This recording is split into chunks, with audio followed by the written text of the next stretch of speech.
Hello everyone, this is Clayton Taylor with From Now On, Customer Success Coach. Today's video is going to be our Portal Basics training. So this is the on-demand version. We also have live versions of this training each week.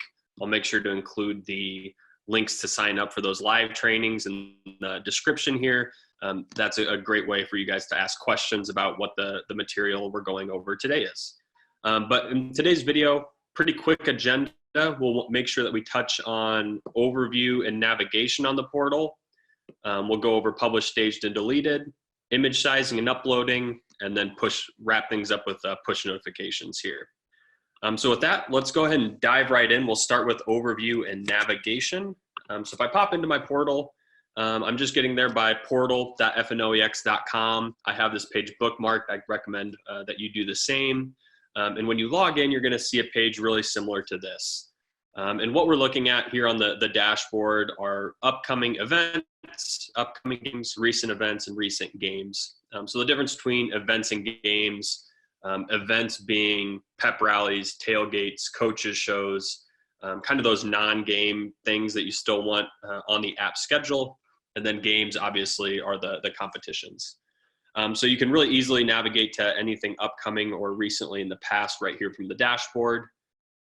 In terms of navigation to the rest of the areas on the app, you're going to get to everything from the top nav bar here. So you can see the sports dropdown is going to have things like teams, games, players, and coaches. The great thing about this dropdown, if you do have a web integration with either like Presto, Sidearm, one of the other major sites, all of this information is automatically going to get pulled down from the website. So there's very little maintenance that you'll have to do in this dropdown. If for whatever reason you don't have that web integration, certainly reach out to your customer success coach if you're interested, but you can certainly get into these options and maintain the information that's there.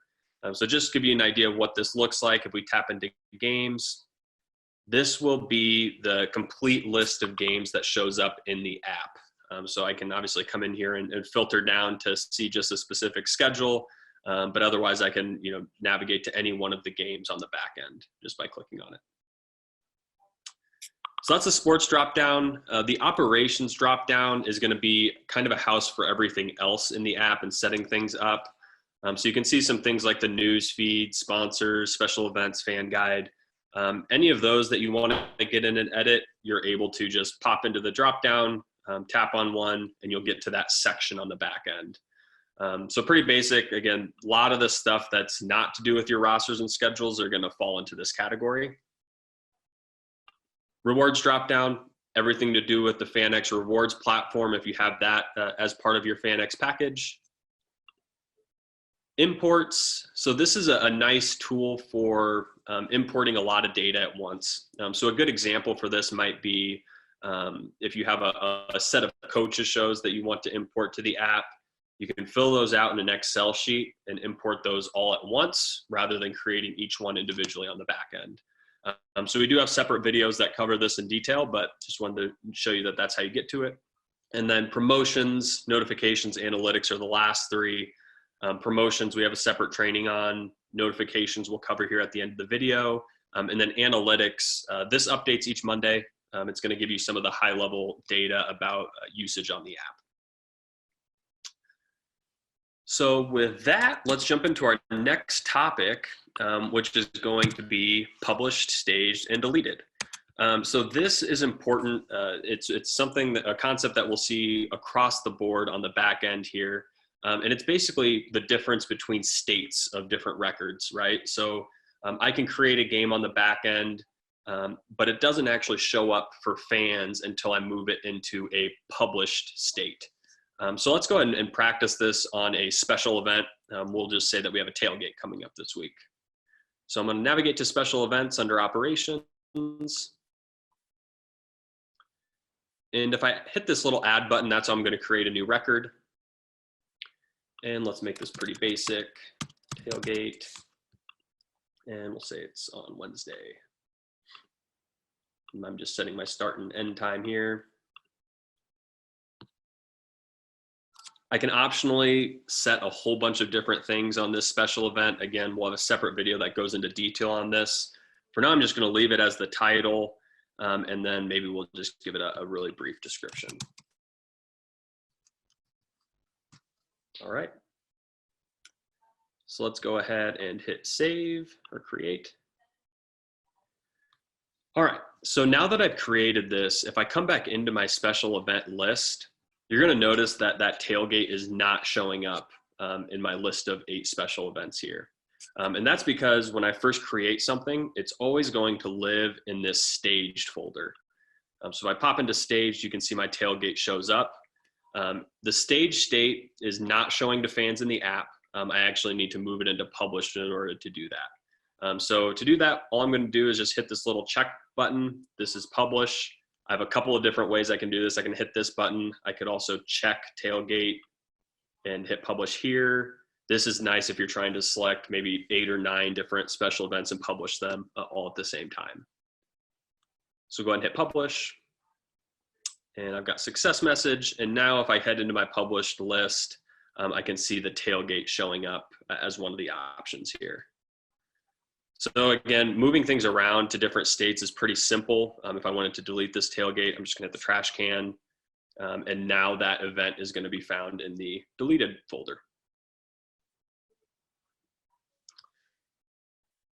So again, we showed this as an example on special events. The same is going to be true for really every record on the back end. If I go into games, I can show you the exact same thing. Published, stage, deleted. Again, the published is what's showing for fans in the app. All right, let's move on to the next one, which is image sizing and uploading. So a lot of the records on the back end have different image fields that are associated with them. So a good example of this will be in the team section. If I click into an individual team, you're gonna see that there's 2 areas for images. One is the banner image and one is the card image. So banner images are the kind of these big square shape. Card images are actually a rectangular shape on the app. So card images are gonna be part of the navigation. Banner kind of click into the individual team. And you can see that we have the recommended aspect ratio included for any images that you're dragging into the back end. So again, we recommend sticking to these ratios, but at the very least, just make sure that your image is not like over the top big, because it'll take a really long time to load on the front end for fans. So again, a lot of different records have image placements on them. Team is probably the one that we see change the most if you want to update with the most, I guess, the latest players or update year by year to make sure that you have the latest in there. And to update these, it's just going to be as easy to drag and drop your new image in. It'll kind of snap into place and you're good to go.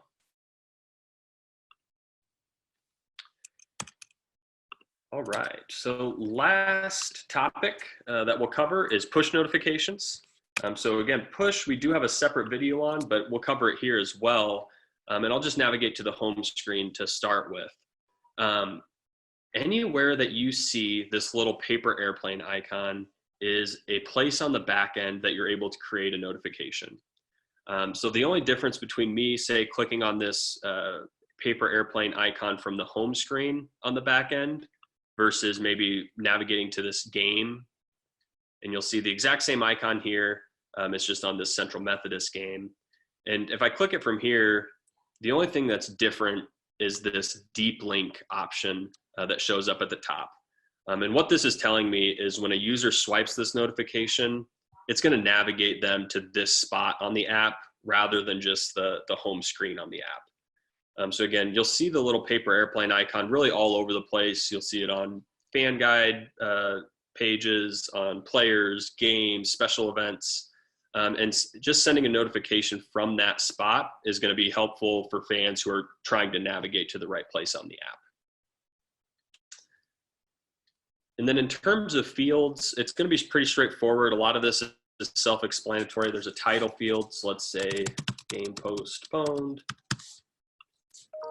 And we'll just say due to weather, the game is moved to tomorrow. All right, so we've got our notification ready here. what I can do is actually set this to go out to just specific members of my audience. So in this case, you know, if this is a baseball game, maybe down here in the audience section, we're going to say, hey, let's just send this to people who are specifically following baseball in the app. You can probably imagine a bunch of different use cases here. You know, if you're sending something about season tickets or something that's just relevant to students, you know, all you're going to do is just check these boxes to narrow that audience. One thing I will mention, if we just leave this section blank, it's going to default to all users, as you can see from this little purple message here. So anytime you're trying to get everybody, just don't worry about this section, leave it blank. I will also mention this arenas dropdown. This has to do with our geofencing. So if I do select an arena from this dropdown, it's going to narrow the audience to only people who are within the geofence. All right. My schedule checkbox lets me push this out at a different date. So in this case, I probably want to send it right away. But if I did want to schedule this for maybe later on in the week or later on in the year, I'm able to do that just using this little scheduling tool. And again, leaving this blank, it's going to go out on demand right when I push send. And then rich notifications. So we have two different options here. One is an image. So I can just drag and drop any image into this section here. Really, as long as it's a normal-ish sized image, it's going to work just fine for a notification. If it's a little taller, it's going to, you know, show the entire image. If it's wide, it'll show the entire image.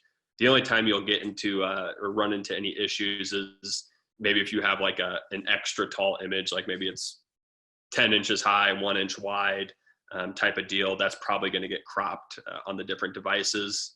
But anything close to square is going to be just fine generally. And then our enable springboard URL is all about, again, where that user gets taken when they swipe the notification.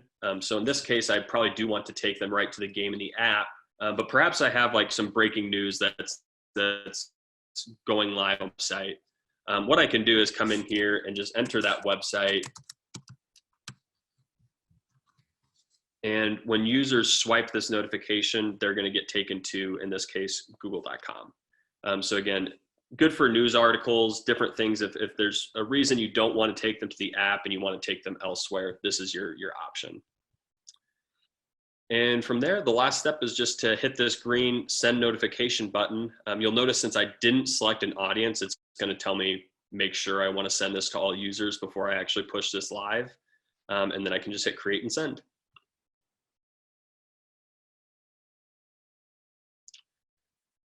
So that's going to bring us to this page, which is the notification screen. I can also get to this screen from the top nav bar here.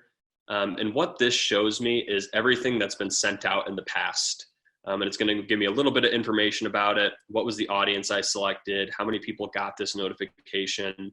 And then I can also toggle over here to see my scheduled notifications as well. So if I've scheduled anything for the entire week, all those notifications are going to show up in this list. I can go in and edit those, delete them, whatever the case may be.